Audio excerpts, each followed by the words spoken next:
Ayan guys, nakausap ko si girl. Ganda naman ng babae. Nakilala ko siya sa OMTV ng isang araw.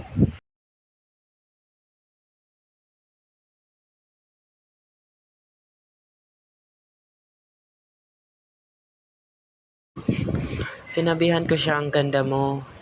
Single ka na ba? Lahat-lahat na lang tinanong ko sa kanya. So ayan, nagpapaganda siya. Ang ganda niya talaga. Oh, nakita nyo guys.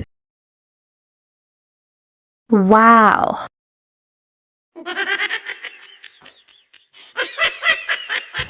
Ang ganda talaga ni girl. Kaya ayan. Oh, nakita niyo. Kaya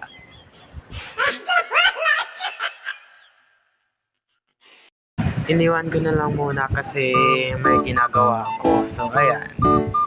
Paalis na din siya. May pupuntahan ata yung babae.